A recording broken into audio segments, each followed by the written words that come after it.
Queens. My name's Alyssa. My name's Stephanie. And together we bring you Flower Dreams and Trauma Queens. Today's topic that we are going to discuss is body image and is fat really a bad word? And we're going to go ahead and put a trigger warning here for eating disorders. Okay, so we have both struggled with eating issues. I struggled pretty well through, I would say, like early middle school into high school into now. I had issues with an eating disorder, restricting food, things like that. And it really goes into, I think my worst fear was becoming fat. I think that was literally my worst fear because there was just so many people, like the negativity surrounding like being fat and being plus size, and you know, like when you have people in your family that are plus size and stuff like that, it's just like, oh, well, you don't want to be like them, do you? And it's just, there's so much more to a person than their body weight. So much more.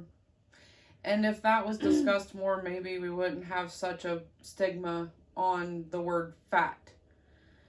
Because we have had so many different discussions on the word fat and whether or not it is actually a bad word or not, you know? Personally, I don't think it is. I'm a pretty blunt person. Now, I am never going to like look at someone and be like, oh my God, they're fat. Mm-mm. But I'm just meaning when I'm describing myself even. I'm not skinny, you know? And yeah, you can put it maybe like nicer ways, like curvy, plus size, things like that. But it's like, fat should not be associated with ugly. Mm-mm. You know, just because somebody is quote unquote fat, it does not make them ugly. And I don't understand why those go hand in hand. Exactly. You know, you hear so many like backhanded things like, oh, you're really pretty for a plus size girl. Or you have a nice face. Yeah. Or should you really wear that? Like, do you think you should wear that? Do you think, you know, you'd feel better if you lost a couple pounds before you wore it? Or, excuse me, one of my personal favorites, I wish I had your confidence to wear something like that. Mm-hmm. And it's like, so what do you mean by that? You know, it in hindsight, it kind of sounds like a compliment, but at the same time, no one looks at a skinny girl and says, I wish I had your confidence to wear that. Mm-hmm. Confidence usually goes hand in hand with heavier sized people, if I'm being honest. Because it's like no one thinks that a skinny girl has to have confidence to wear what she wears because her body looks good in it or whatever you may say. You know, it's always, you see a plus size model and it's like, oh man, I wish I had that girl's confidence. It's like, why? Yeah, I would like to add too that we're not at all saying that people that are, you know, thinner don't face their own challenges. Absolutely there not. is plenty of, you know, skinny people that people will go up to. I know when I got really thin, which I did have an eating disorder, so I wasn't doing it healthy. But I just know, like, people would be like, oh, eat a cheeseburger or whatever. There are so many. It can go both ways. Exactly. It's terrible either way. No one should shame a body for any size or shape. Right. Because every body is different and every body is beautiful. Because we're all created differently for a reason. If the whole world looked the same, it'd be pretty boring. You know? I feel like I can find beauty in most people. I feel like the only time that I really think somebody is ugly is because of their personality. Mm-hmm. You know, if they're really mean to other people or, you know, they just act a certain way. I think that's what makes a person ugly. I don't think it's looks or being fat, so to speak. It is, because something that I teach my daughter especially is that beauty comes from within. Mm-hmm. You know, because you can be a model, but if your personality is terrible, if your, you know, demeanor is trash, then it don't matter what your face looks like. It don't matter what your body looks like, you know, because you're a terrible person no matter what you look like. So to me, body image goes so much further than just your size or shape as well. You know, and a lot of people judge people based on their size. They automatically think that a skinny person is athletic and that a fat person just sits on a couch and eats all day. And that is not the case for both sizes. You know, you just because you're heavy doesn't mean you got that way by eating 10 cheeseburgers a day. And just because you're skinny doesn't mean you got there or stayed there because you don't eat. You know? So I wish people would just stop shaming people for their body size no matter what it is. And another thing that kind of goes hand in hand with being a plus size person, it just always seems like people feel like you should be on a diet. Mm-hmm. So like, for instance, if you're eating fruit or you're eating a salad, you know, people are like, oh, you know, did you start a diet? Or, oh, you know, you're going into a new year. Are you looking to lose a couple pounds? It just seems like when you're plus size, people feel like they can comment on what you eat. Mm-hmm. And it's just baffling to me because I would never think to comment on the way that somebody eats. It's because it's none of my business. It's not going into my body. I'll share a funny experience. I mean, not funny, actually, but I was in a McDonald's, of all places, one time down there in Florida. And there was this man in front of me ordering his food. And I had ran in there real quick because my husband was out in the car with the kids, and they were sleeping. So I just run in real quick, and, you know, I was just trying to hurry, but this man was in front of me, and he was ordering. And he had ordered, you know, like several sandwiches and several fries and things like that. I didn't put a second thought to it of how many people he was going home to feed. I mean, I was a one person in there going to order a bunch of food because I had more people out in my car. And at the end, he orders a Diet Coke. And the lady behind the counter literally, like, let out a laugh. And, like, she tried to stifle it down, but it had already been let out. And that man just stepped to the side, and he was waiting on his food. And I walk up to the thing to place my order. And I can audibly hear two girls over in the back, and they are just laughing, saying that, oh yeah, at least he's going to wash it down with a Diet Coke. And if I heard that, I know that man had to have heard that too. And why are we judging people? You know, because you don't know what that man was going through. You don't know if that man was ordering all that food for himself or for a whole family, or, I mean, he could have been feeding the homeless for all we know. And to judge people based on their size alone without knowing their story, you could be detrimental to somebody and not even know it. Yeah, I actually have a story too. I was on a diet, and I was working at a factory at the time, and I was sitting in the lunchroom, and I had been packing like pretty specific things. Like, I think I'd had like some olives and cherry tomatoes and like one of those protein packs with like the cheese and the meat and all that in it. And I was sitting with this woman, and, you know, we were talking about diets and stuff like that. And I was like, you know, I do feel better because I'm eating better, you know. And she was like, oh, you know, tomatoes make you gain weight though. Like, you know, that, and it's like, you can't win. Mm-hmm. I sat right there and realized in that moment, it wouldn't have mattered if I was sitting there with cherry tomatoes or if I was sitting there with a Big Mac. You can't win. So you just need to give your body what it needs. Mm-hmm. Or sometimes even what it wants. Yeah. There's nothing wrong with that. And just because you're plus size doesn't mean you always need to be on a diet. Doesn't mean you ever need to be on a diet if you don't want to. Because no one else has to walk in your shoes. Nobody else is responsible for your health either. So you've got to do what you've got to do, and it doesn't matter what the world thinks of you, because you're you. And you're unique in your own way, and it doesn't matter what your size is. You know, whenever I was younger, I was super skinny growing up. Like, couldn't hardly find pants to fit me skinny growing up. And then when I started becoming a preteen, I started to put on a little bit of weight, but not much, just a little bit. And I would start looking in the mirror, and I would, you know, pinch my belly and look at my butt and, you know, all my problem areas. At a very young age, I started picking myself apart, even though by society standards, I was a skinny girl.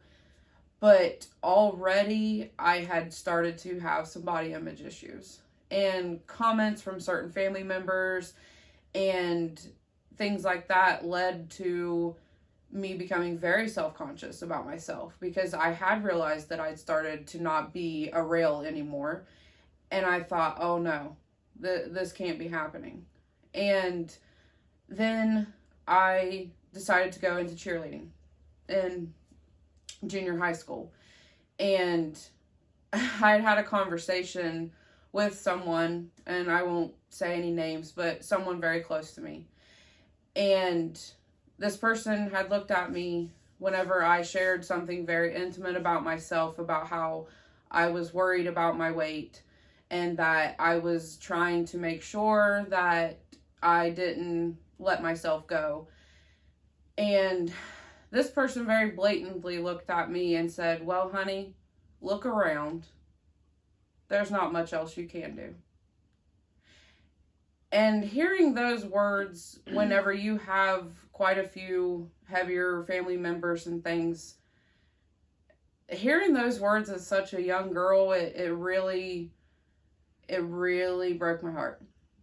And it made me start doing very unhealthy options. And to the point where it didn't matter what anyone else had said, because no one could hurt me as bad as that did.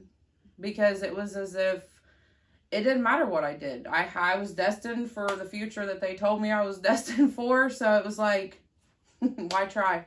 Why fight it? You know? And when you are young, and I feel like especially when you go into your teen years and you're so vulnerable, and you know, you do look up to people and they say hurtful things, because I did experience from family members, from people at school, from probably complete strangers. I did notice that, you know, when I hit my preteens and I did start gaining weight, and, you know, along with like your preteens, and you got the hormones going and everything else, and it is pretty common to put weight on during that time because your body's changing. But, you know, it, like I said, it got to the point where being fat was my worst fear, and it was like the worst thing in the world to me.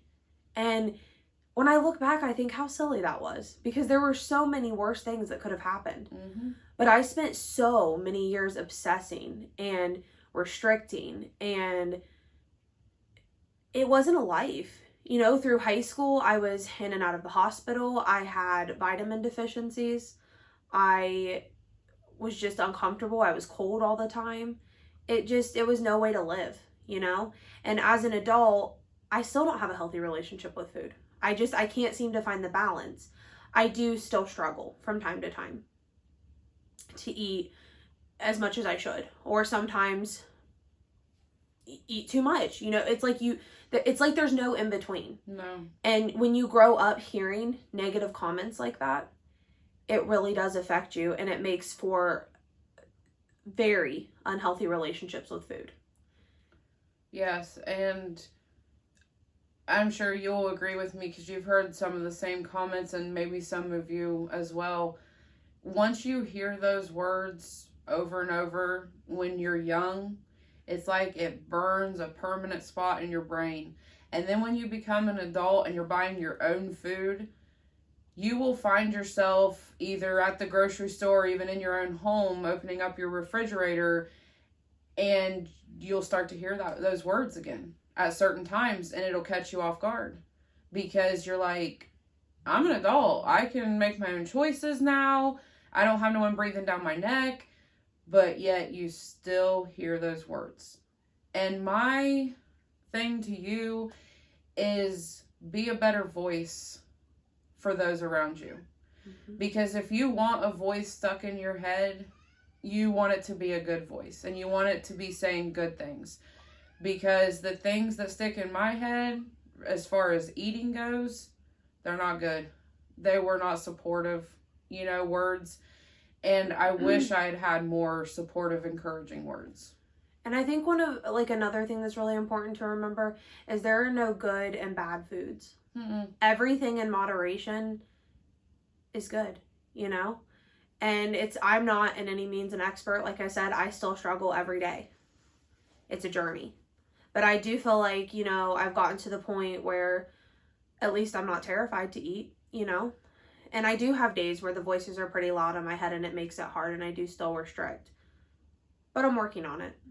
And, you know, that's all you can do. But, like, you know, the next time you hear somebody comment on your body, or, you know, someone says something nasty, just, I know it can be very, very difficult, but that speaks more on them and not you. They probably have so many insecurities, and they're projecting that on you. And that took me a long time to understand too, was that if somebody is being nasty to me, more than likely it's because they're very insecure about themselves. So I think that that is also a very important thing to remember. You know, you are beautiful the way you are. And where it is important to be healthy, it's also important to find the balance. Balance is everything. It is, and you've got to find something that works for you. And what works for you will be different for me, and it'll be different for her. Every person out there has their own thing that they have to do that works for their body. Because once again, every body is different. Because you can literally take two people, they can eat the same foods, do the same exercises, and one will lose more than the other. Because every body is built differently. Some people have to do certain things versus other people. So when it all comes back to the core topic of body image, let's all learn to be a little kinder, you know, and stop body shaming people. Like, just stop. You do not have to love it. You do not have to accept it, but you also do not have to insult it. I think that one of the things I had issues with, because like I said, I did have issues with my weight in high school and stuff. And I did, for as tall as I am, I did get down to a really unhealthy weight. And like looking back at the pictures and stuff, like it was pretty bad.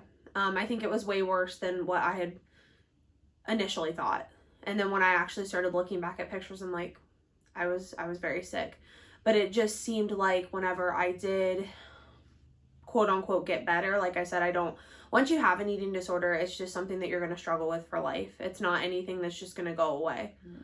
But when I did start getting back to the point where I was actually eating meals and, you know, trying my best, I did put on weight. And I'm not saying that I was eating the right things, but it doesn't make a difference. That's neither here nor there. But I had so many people comment about, oh, do you see how much weight she's gained? But then I remember back to whenever I was, you know, I don't remember how low I got, but it was pretty low, and I was, you know, sick, and family members started to pick up on that. It was, why don't you eat this? Or, you're looking a little thin, we're worried. But what was it before? So, in conclusion, you can't make everybody happy. And the most important person to make happy is yourself. Absolutely. You just got to find the balance. And I'm working on it. She's working on it. I'm sure everybody's working on it. So just be kind. And if you have any similar experiences that you would like to add, just let us know. And we will always be thinking of you, because we know what it's like to struggle, and you're not alone. Nope. So, until next week, Queens, stay safe. Stay classy, and we'll see you next week.